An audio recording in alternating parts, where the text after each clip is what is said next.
তাহলে আমি তাবলীগ করব আমার মন মতো নয়, মন গড়া নয়, বরং তাবলীগ করব মা উনজিলা ইলাইকা। ও হাবিব, আপনি যে তাবলীগ করবেন, আমি আল্লাহ পাক রব্বুল আলামিন যা আপনার উপর আদেশ করেছি, নির্দেশ করেছি, আদেশ দিয়েছি, সেখান থেকে আপনি তাবলীগ করেন। ফামা বাল্লাগতা রিসালাতা, যদি আপনি তাবলীগ না করেন, ফামা বাল্লাগতা রিসালাতা ওয়াল্লাহু ইয়াসিমুকা মিনান নাস। ও হাবিব, আপনি মাথায় রাখেন, আপনি যখন তাবলীগ করবেন মানুষের ক্ষতি থেকে হেফাজত করবে। অনেক মানুষ মাঝে মাঝে বলে, হুজুর আপনি যে তাবলীগে আসছেন বাড়ির খবর আসেনি। আচ্ছা বলেন তো, বাড়ি হেফাজত করার মালিক কে? আল্লাহ বলেন, ইয়া আইয়ুহার রাসূল বাল্লিগ মা উনজিলা ইলাইকা মির রাব্বিক ওয়া ইল্লাম তাফআল ফামা বাল্লাগতা রিসালাতা আল্লাহু ইয়াসিমুকা মিনান নাস। আল্লাহর হাবিব বলেন, ও হাবিব, আপনি যখন তাবলীগ করবেন আমি আল্লাহ পাক রব্বুল আলামিন মানুষের ক্ষতি থেকে হেফাজত করব কে? এজন্য অনেক মানুষ বলে, আপনি এত ডাকাত কেন মিয়া? 10 বছর পরে বিদেশ থেকে আসি, আবার আপনি তাকে তশকিল করেন 3 দিন যাওয়ার জন্য।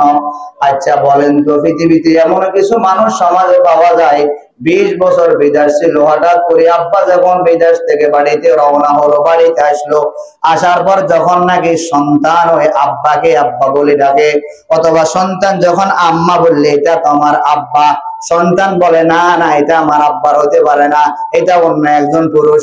আম্মা বলে না না না এটা তোমার আব্বা। সন্তান বাবাকে চিনে না কেন?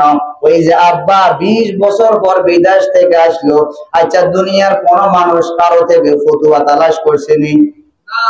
জোরে বলেন মিয়া, ওয়াজ কি বুঝেন না? আচ্ছা আপনাদের কোন খতিব সাহেব এ পর্যন্ত কেউ বলছেনি যে আমি 10 বছর বিদেশ ছিলাম, আমি কিভাবে থাকবো, কেমনে থাকবো, কেউ বলছেনি?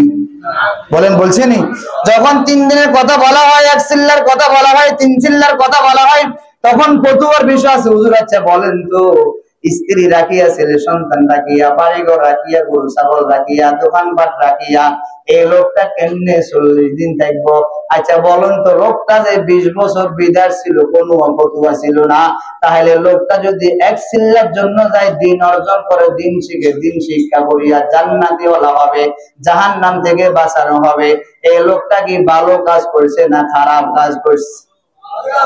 আরো জোরে বলেন। আল্লাহ পাক আমাদেরকে ভালো কাজগুলি করার তৌফিক দান করেন।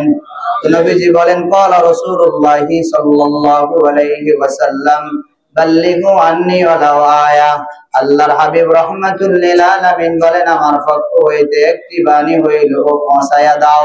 দেখবেন অনেক মানুষ মাঝে দাড়ি সাদা মানুষকে দেখা যায়, বৃদ্ধ বৃদ্ধ মানুষকে দেখা যায়, যখন আল্লাহর বান্দারা তাবলীগের ময়দানে যায়, যখন আমরা এলেম, যখন নাকি মজা করাতে বসি অথবা তালিমের হালকা যখন বসে, যখন প্রশ্ন করা হলো আব্বা জান সূরা ফাতিহাটা বলেন তো, করতে পারে না,